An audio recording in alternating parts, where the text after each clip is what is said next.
O'zbekiston gulzor, har shahri lolazor. O'zbekiston gulzor, har shahri lolazor. Qanday go'zal bu bog'lar, keling mehmonlar. Qanday go'zal bu bog'lar, keling mehmonlar. Bo'stonliq bahori haqida boshlasak-mikan degan xayolda kelayotgandik. Biroq xayol boshqa, hayot boshqa degan kabi shundoqqina oldimizdan mavzuning o'zi kelib chiqsa deng. Tog'lik ayollar boshqachada. Kezi kelganda g'ururlari tog'lari kabi baland tursa-da, vaqti bilan qalblari soylarining suvlari kabi toshqin, ko'ngillari daryolari kabi keng, mehrlari buloq suvlaridek cheksiz.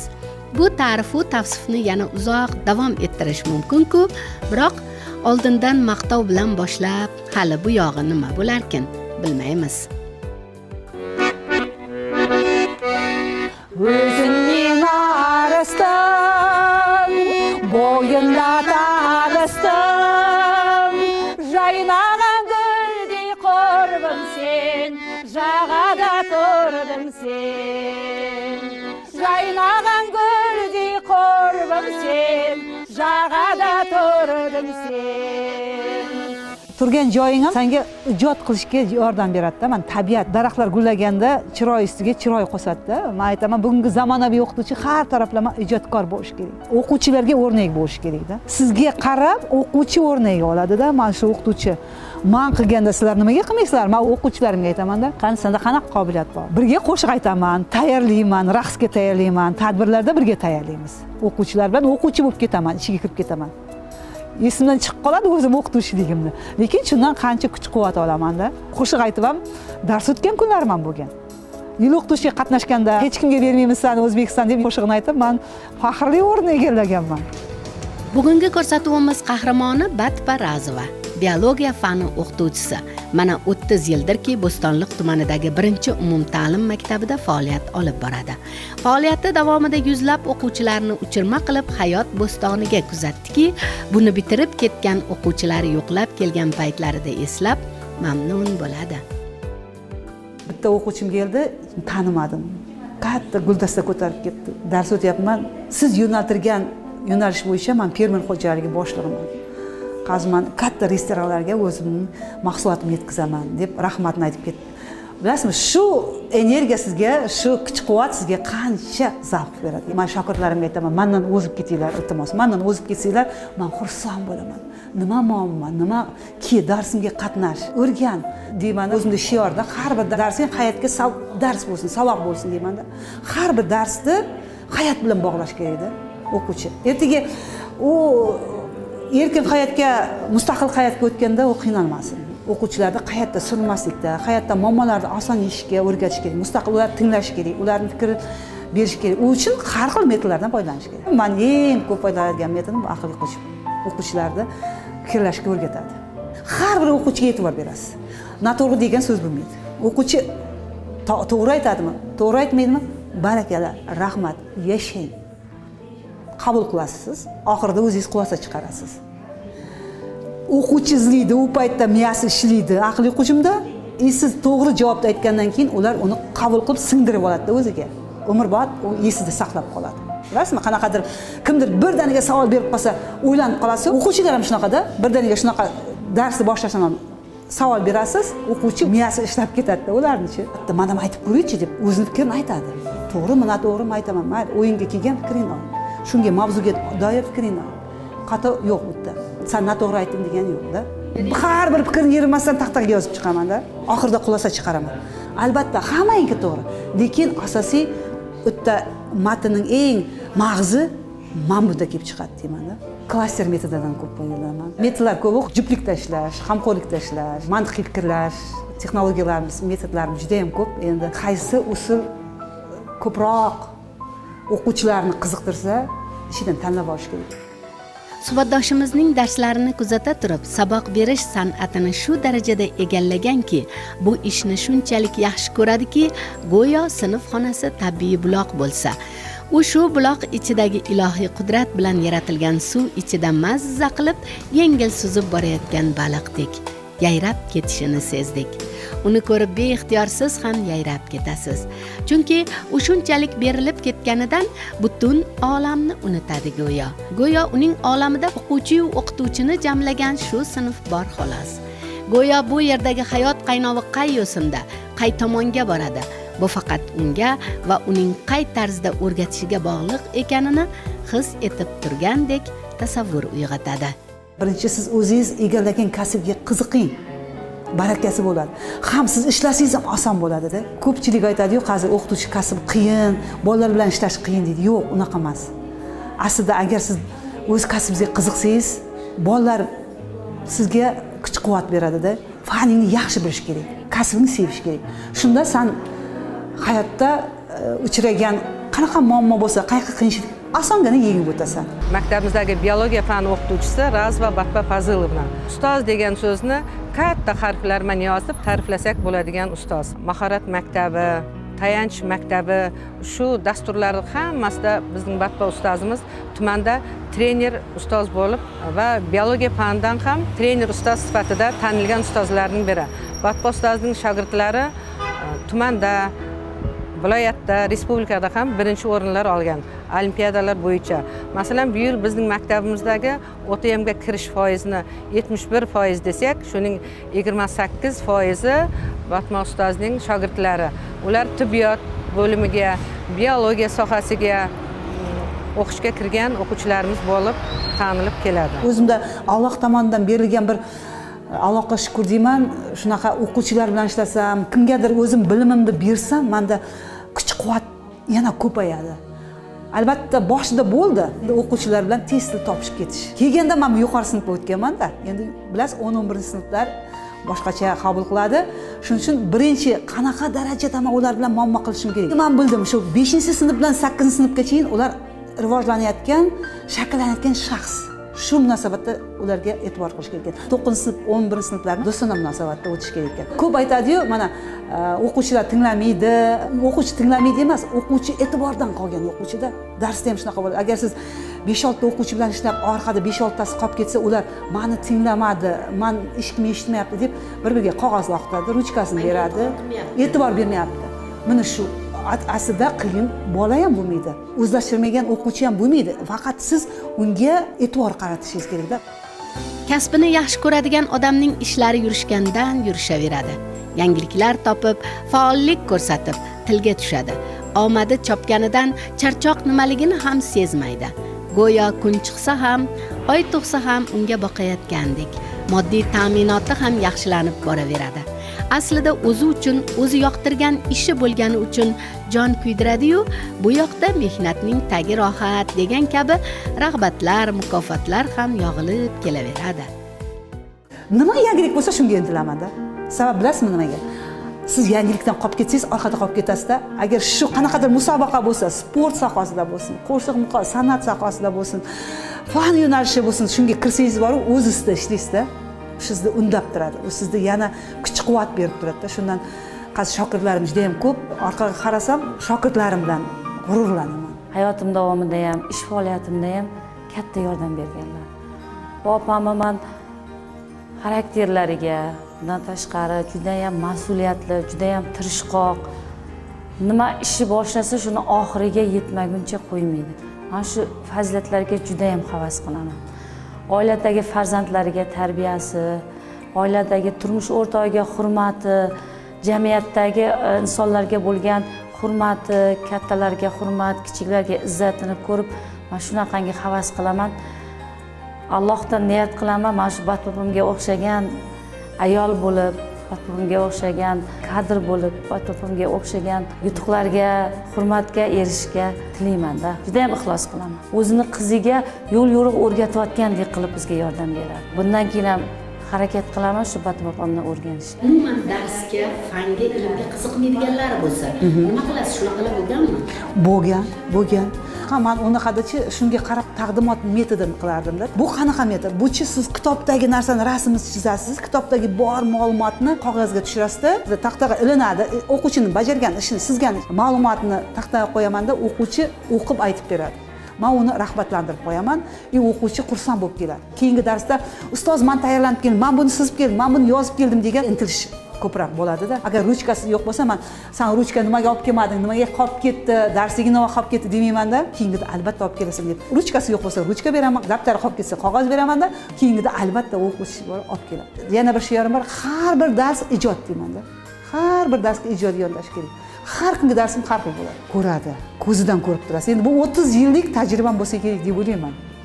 Shuni endi aytaman-da, men endi zo'r ishlaydigan vaqtim. Shuning uchun faqat shogirdlarimga bersam, nima bilsam, bersam, mendan o'ssa, mendan o'tib ketsa. U treninglar, malaka darslari bilan chegaralanib qolmay, pedagogik tajribasidan kelib chiqqan holda paydo bo'lgan yangicha ish uslublarini mamlakatimizdagi shu soha vakillariga targ'ib etkisi, muhokama, munozara orqali yana yangiliklar topgisi keladi. Batparazovaning aqliy hujum qo'l keladi. Axborot kommunikatsiya texnologiyalari darslarda o'quvchilarni faollashtirmoqda. Maqolalari, genetikadan masalalar yetish to'plami hamda biologiya darslarida texnologiya nomli o'quv uslubiy qo'llanmalari va 100 dan ortiq elektron dars ishlanmalari shular jumlasidandir. Qator seminarlar, treninglar Batbahonning odatiy kun tartibiga kiritilgan ish jarayonlaridan namunalar desa bo'ladi. Orqada qolib ketishdan qo'rqaman. Bugungi zamonaviy o'qituvchilikdan qolib ketishdan qo'rqaman. Shuning uchun faqat olg'a o'rganishim kerak. Menga aytadi shogirdlarim, siz qayerdan olasiz shuncha yengillikda? Bugungi kunda sharoit zo'r deyman. Sharoit zo'r. Muhtaram prezidentimiz bizga hamma narsani ozodlik qo'ydi-da. Bugun o'qituvchi bo'lish aslida oson. Nechta yozuv, nechta daftar to'ldirardik. Hozir bitta elektron planshet, kompyuter bilan biz ish olib boramiz-da. Hamma yangiliklar Telegram kanali orqali bizda kelib turadi-da. Bo'ston tumanini turizm zonasiga aylantirish bo'yicha juda katta bir sa'y-harakatlar amalga oshirilyapti. Bizlarni xursand qiladigan narsa, o'sha maktabimiz bitiruvchilari o'sha yo'nalishda o'qib, shu joylarda masalan ish bilan ta'minlab borilyapti. Tuman xalq ta'limi bo'limi tizimida ham 55 tadan ortiq ta'lim muassasalarimiz mavjud. Mana shu maktablarimizda 2000 dan ortiq o'quvchilarimizga bilim, tarbiya berib kelmoqda. Shulardan bittasini agar Batba Razovada biladigan bo'lsak, ishlab turgan maktabini o'zi ham masalan reyting jihatdan yuqori turadi. Ishi bilan birgalikda juda ham bir talantli o'qituvchi deb hisoblaymiz. Batba ochiq, ko'ngilli, yuragida kek saqlamaydigan, agar qaysidir bola undan masalan o'zini yordamini berishni so'rasa, yordam bera oladigan, ishi bilan birgalikda juda ham ko'p shogirdlari tarbiyalayotgan, demak, bir o'qituvchi deb bilaman. Hech qachon men bularni yutuqlaridan mag'rurlanib ketgan holatlarni ko'rmaganman. Oddiy o'zimizni masalan tog'lik o'qituvchi deb bilaman. O'qituvchi agar o'z ustida ishlab, bolalarni sevib ishlasa, pulida barakasi bo'ladi. Mana men prezidentimiz aytadi-ku, $1000 yetkazdi, men o'zim $1000 olaman. Men ikkita shogirdim $1000 oladi. 100% ustamaga necha yillik mehnatimiz mana bultur testdan o'quvchilarimiz yuqori 86 dan yuqori ball yig'ib, hozir ikkita shogirdim $1000 dan oylik olamiz. Ishlasangiz olasiz, bugungi kunda ishlasangiz olasiz. Mamlakatimizdagi turli maktablarga borib har xil o'qituvchilarni ko'ramiz. Bo'stonliq tumani bu borada ilg'orlardan ekaniga amin bo'ldik. Batbaning hamkasblari, shogirdlari tuman bo'yicha tarqalib ketgan. Ularning mehnatlari samarasi yuqori bo'layotganini o'qituvchilar bilan suhbatimiz jarayonida yaqqol sezdik. O'qituvchilarning har bir yutug'ini ta'kidlab o'tirish qiyin. Chunki bir-birlariga ergashib, intilib, izlanayotgan ustoz va shogirdlar qanchalik ko'p bo'lsa, ularning erishgan yutuqlari va qo'lga kiritgan muvaffaqiyatlari shunchalik ko'p. Masalan, Elyor Ukiyev tumandagi 19-umumta'lim maktabining fransuz tili o'qituvchisi. Oliy toifali o'qituvchi. Yaqinda Fransiya davlatidan qaytdi. U yerda malaka oshirish kursida o'qidi. Fransuz hukumati xalqaro stipendiyasi g'olibi bo'ldi. Uning qalamiga mansub bo'lgan mening birinchi fransuzcha yozuv daftarim risolasi. Fransuz va o'zbek tillarida donolik xazinalari, dunyo ertaklari kitoblari va fransuzcha o'zbekcha dialoglar nomli to'plamlari chop etilgan. Shuningdek, undan ortiq rasmli ertaklarni o'zbek tiliga tarjima qilgan Elyor Ukiyev milliy o'quv dasturi asosida yaratilayotgan fransuz tili darsliklari multimedia ilovasi mualliflaridan biri sanaladi. Uning ko'plab o'quvchilari xalqaro tanlovlar ishtirokchisi va g'oliblari bo'lishgan. Ko'p yillik tajribali ustozimiz Batba opa juda ham tirishqoq, juda ham harakatchan, o'quvchilarni juda ham ketidan ergashtira oladi, juda ham o'zi ham intiluvchan o'qituvchi, ham oilada, ham maktabda faol ustoz deb bilaman shu ustozimizni. Shunday o'qituvchilarga, shunday natijaga erishgan o'qituvchilarga qarasangiz, o'zingiz ham shunga harakat qilasiz. Xumson qishlog'ida faoliyat olib borayotgan Elyor ustozning yutuqlari juda ko'p bo'lgani uchun ijodkorona qiziqish bilan o'zi va bugungi o'qituvchilik faoliyati haqida birozgina to'xtalib o'tgimiz keldi. Oilamizda asosan o'qituvchilar oilasi desak bo'ladi. Otam rahmatli ham o'qituvchi bo'lgan. Qonda bor deymizmi, oilada shu har doim kitob, daftar ko'rganimiz uchunmi o'qituvchilik kasbiga qiziqish uyg'ongan. Albatta taklif bo'lgan, shu Toshkent shahri maktablari, Chirchiq davlat pedagogik institutida ham taklif bo'ldi. Respublika ta'lim markazini o'ziga metodist bo'lib doimiy ishlashga ham chaqirishdi, Fransuz alyansiga ham. Lekin baribir o'zingiz tug'ilgan joyingiz ham o'ziz o'qigan maktabingizda o'z ustozlaringiz bilan birgalikda ishlash yanada maroqli. Keyin o'quvchilar bilan ishlash menimcha juda ham qiziqarli bo'lgani uchun baribir ketishga hech imkoniyat bo'lmadi, xohish ham bo'lmadi.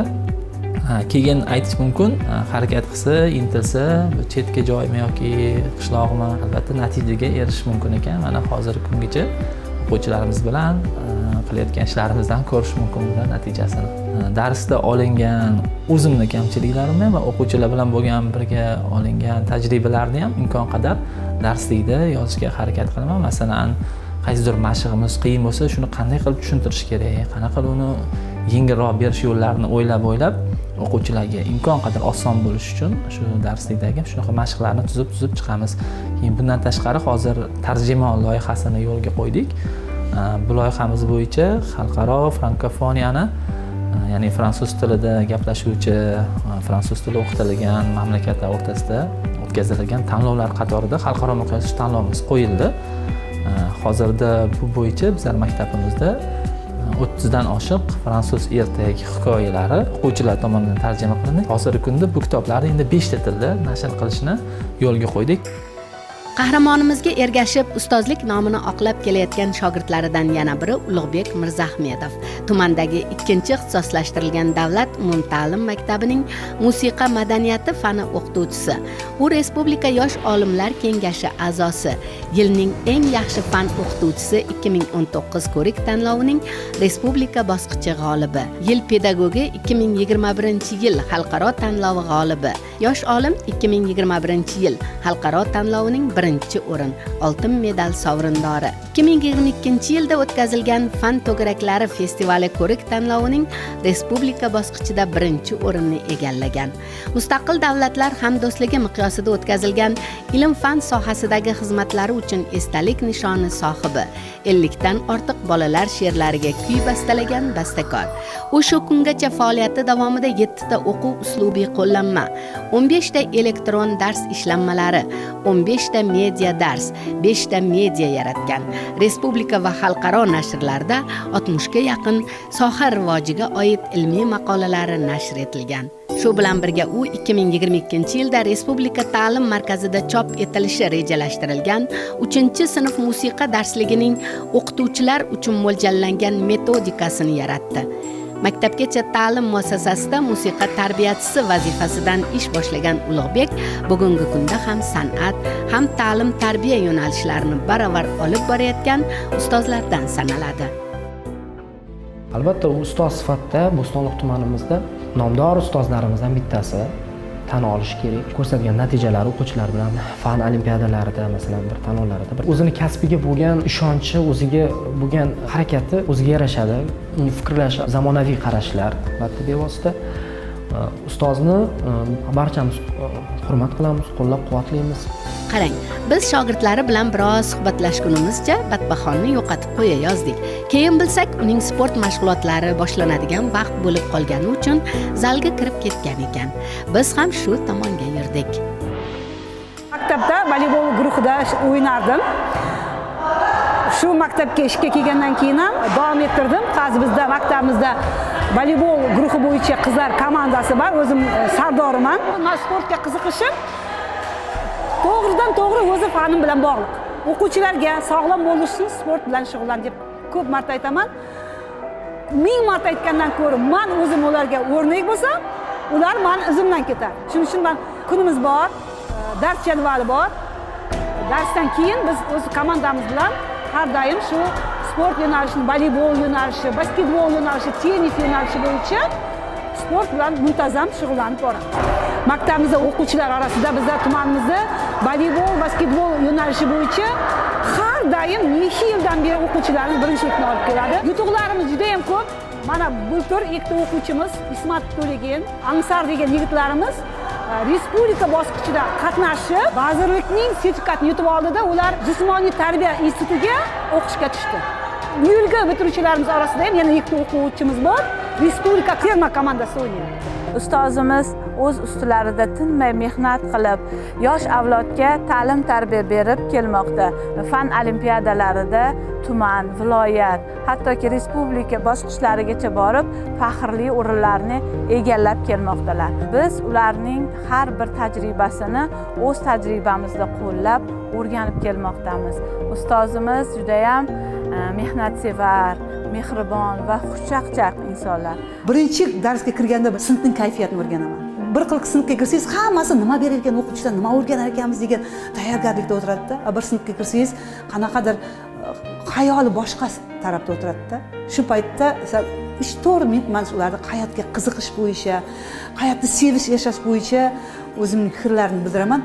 Tez fikrlarni jamlab oladi, qiziqtirib kirib ketadi. Agar o'qituvchi baribir qiziqtirib o'tsa, har bir sinfni o'ziga qaratib oladi. Menga o'qituvchilik sir asrorlarini, darslarni yaxshi o'tish, metodlardan foydalanish, noan'anaviy darslar o'tish, hozirgi zamonaviy pet texnologiyalardan foydalanishni Batpa Razova opam yordam berganlar. Ular oddiy ustoz. Ko'p bo'laman darslarida. Mana bizda tayanch maktabi bor edi, mahorat maktabi bor edi. Bular trening qilardi. Har hafta biz chorshanba kuni kelib darslarda ishtirok etib, biz o'zimizga kerakli darslarni olib ketardik. Kerakli joylarni olib biz borib o'zimizning darslarimizda foydalanardik. Nimaga bizning tumanda juda o'qituvchilarimiz ko'pda, ilg'or o'qituvchilarimiz, yutuqlarimiz ko'pda.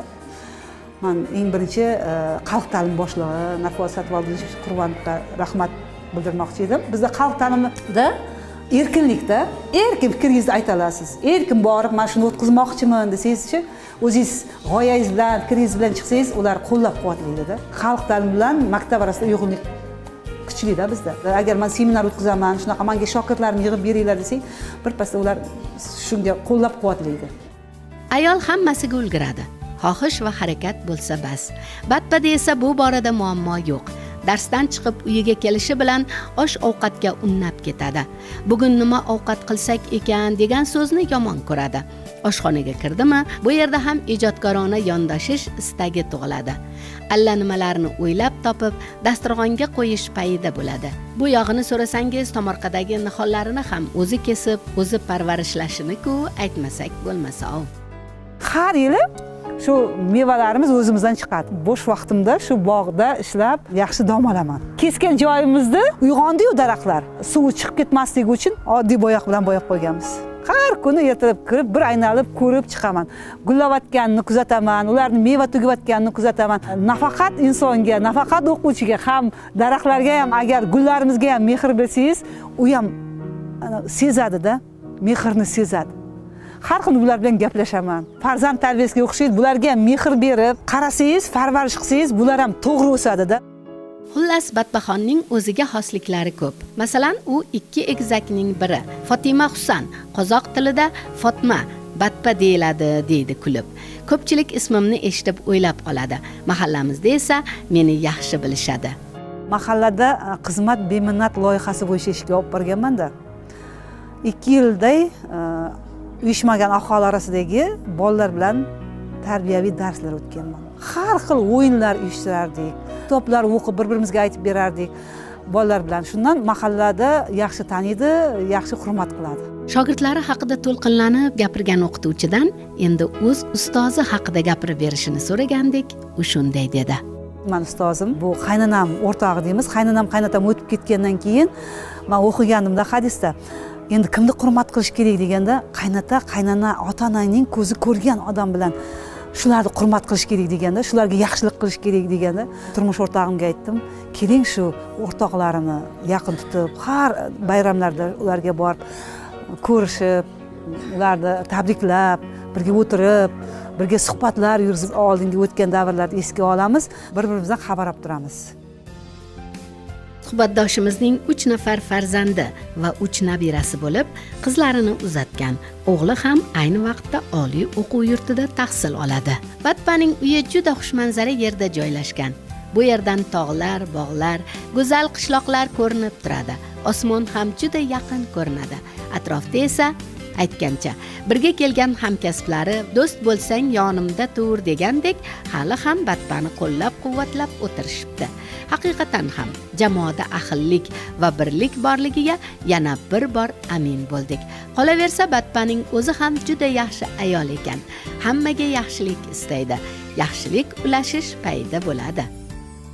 Men uyda oddiy ayol bo'laman. O'qituvchiligimni unutaman. Agar uyda pedagog bo'lib ketsangiz, hammani boshqarib, o'zingizni birinchi o'ringa qo'yib qo'yasiz. Endi uyda bizda turmush o'rtog'im birinchi o'rinda turadi, qazi ishdalar. Men shu yutuqqa erishishda turmush o'rtog'im eng yana bir savobchi deyman. Sababi men har olimpiadalarga ketamiz, 10 kunlab, bir haftalab yuramizda, lekin tushunadi-da. Bilmayman, qaynonam o'qituvchi bo'lgangami, ya'ni yaxshi tushunadi. Qaynonam 40 yildan oshiq boshlang'ich sinf o'qituvchisi bo'lgan. O'zim eng birinchi ustozim qaynonam deb o'ylayman. Qaynonamdan ko'p narsa o'rganganman. Menga erkinlik berardi. Sen darsga tayyorlan, qanaqa dars o'tyapsan, o'rgan deb har doim menga yo'llanma ko'rsatib turardi. Yo'nalish ko'rsatib turardi-da, o'zining o'gitlarini aytib turardi. Ko'rsatuvimizni bo'stonliq ta'rifi bilan boshlamoqchi bo'lgandik. Lekin ayollarning chechanligi unga mos tushishini sezib, mavzuni shu tomonga burib yubordik. Endi borini boricha ko'rib bilgandan keyin insonda hammasi go'zal bo'lishi kerak degan ibora Batpa Razovaning hayoti va faoliyatiga to'g'ri kelishi haqida o'yladik. So'lim tabiat qo'ynida ajoyib bir maktab va u yerda ishlaydigan ajoyib o'qituvchilar haqidagi eshitgan, bilganlarimizdan ko'nglimizda obodlik tuyib, yana yo'lga chiqdik.